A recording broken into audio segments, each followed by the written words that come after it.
y'all, welcome back. I'm Barbie Jean, and today we are talking about the LGBTQIA community, the history, the facts.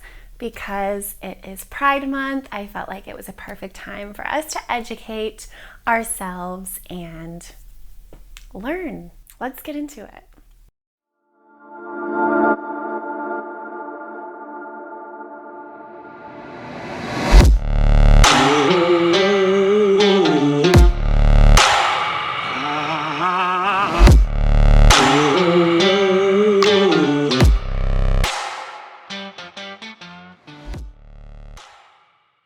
The earliest we're going to go back is 1791.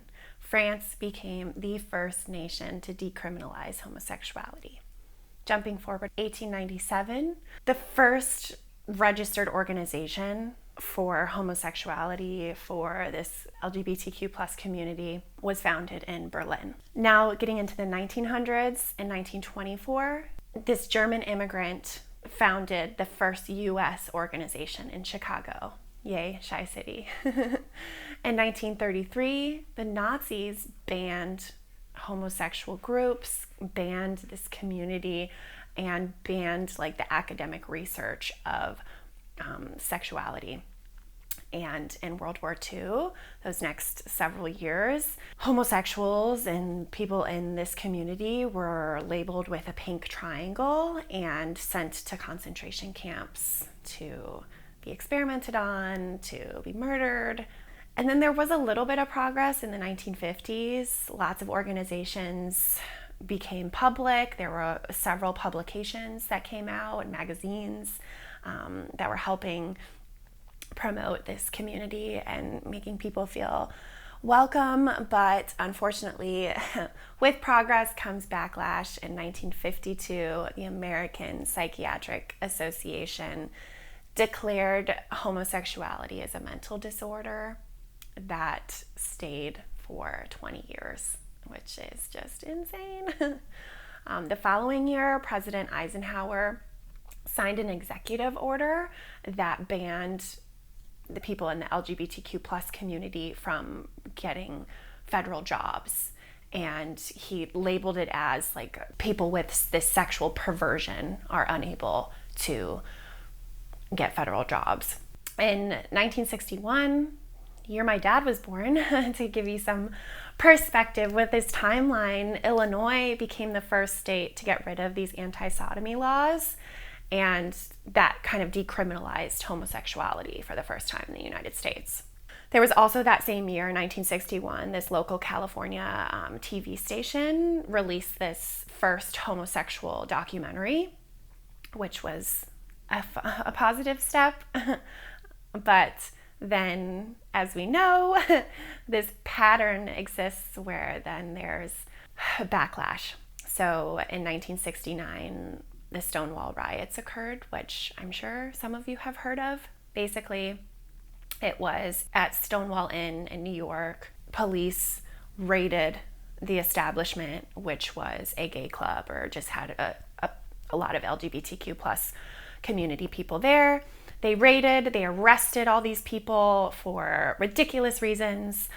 A lot of neighborhood patrons, people just started throwing stones and rocks and things at the police, and it just erupted into this huge riot.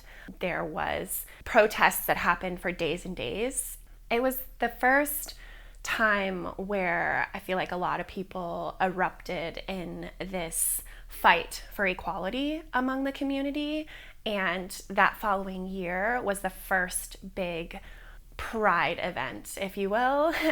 And so it kind of snowballed and helped the community gain some recognition and support, which was unfortunate that happened for people to recognize it. But we saw that in 2020 with Black Lives Matter as well. Like sometimes we just need that big negative impact for us to be aware of the ridiculousness of society and how these people are being mistreated. Then 1977 was the first kind of transgender woman was allowed to be in the US Tennis Open tournament, so that was exciting. In 1978, the rainbow flag was introduced and designed, and as you see now, that stands for liberation and pride among the community. Then the 80s were a struggle. That's when the US had the AIDS outbreak, and unfortunately, it was labeled as the gay plague, and so it erupted a lot of anti-gay. They didn't want to help these people because of this epidemic that was moving through society. It was just, it created a lot of backlash again for the community, which was very unfortunate. In 1989, Denmark became the first nation to recognize same-sex civil unions. Woohoo, go Denmark. In 1993, President Clinton signed the Don't Ask, Don't Tell policy, which again, I'm sure you've heard of this. Basically, it was saying that gay and lesbian and people in the community can serve in the army, but they can't share. They have to keep it a secret. It was this Don't Ask, Don't Tell policy. So yes, they were given the right to serve, but no, they were unable to share their sexuality. They had to keep it a secret, which again, it just adds a lot of shame. It adds a lot of discomfort. It's very unfortunate. In 2001, the Netherlands legalized marriage. They were the first country to do so, same-sex marriage. In 2004, it was the first legal marriage in the States. Massachusetts was the first state to legalize marriage. In 2011, President Obama repealed the Don't Ask, Don't Tell policy. So that happened 18 years later after President Clinton put it into action. 2015, in the United States, same-sex marriage was legalized. And I remember that day, June 2015. That was, 8 years ago. It's crazy. Unfortunately, as we see progress, then again, there's backlash. In 2016, an assailant murdered 49 people at this Orlando gay club. Once again, that's just something that I wanted to include on this timeline because you see it so frequently. There's like progress, but then there's not, and it's sad. It's really sad. Then President Trump announced this transgender military ban via Twitter. He says that transgender people will no longer be able to serve in the military. And that kind of really affected a lot of international countries. Now there's only 19 countries allowing transgender people to serve. That was just in 2017. In 2019, there was even this modified law that went into action where it just blocked these transgender people that were already in the military, that were already serving our country. And it was a struggle for openly transgender people in the military. 2019 as well, Taiwan created this Marriage Equality Act, which was the first in Eastern Asian countries, which was exciting. In 2020, Russia banned same-sex marriage. So yet again, we see a country making it equal and then a country banning it. In 2021, President Biden reversed the transgender ban that Trump enacted. 2022, just last year, President Biden signed this Respect for Marriage Act, which was basically claiming that we had to respect these interracial marriages and these same-sex marriages across state lines.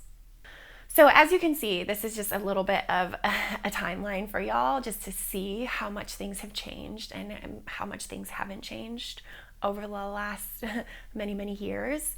And there's still 68 or so countries that don't recognize same-sex marriage, that still criminalize same-sex marriage. It's mostly Muslim, Middle Eastern, Southeast Asian, and African countries where that exists. There's still 12 countries that issue the death penalty for same-sex marriage or same-sex partnerships. So that is pretty shocking. There's 195 countries in the world, just to give you a little bit of hindsight. A lot of these countries that don't criminalize same-sex marriage, they still overlook the abuse and murder that happens to the LGBTQIA+ community. And it's upsetting, even if they don't criminalize it, they still overlook the abuse that's occurring. In Central America, there was this huge homicide issue, and people were being murdered for being a part of this community. And so we saw this influx of people moving up from Central America to the US to just feel safer and find asylum here in the States. Ultimately, there is 29 countries that legalized marriage in the world, same-sex marriage.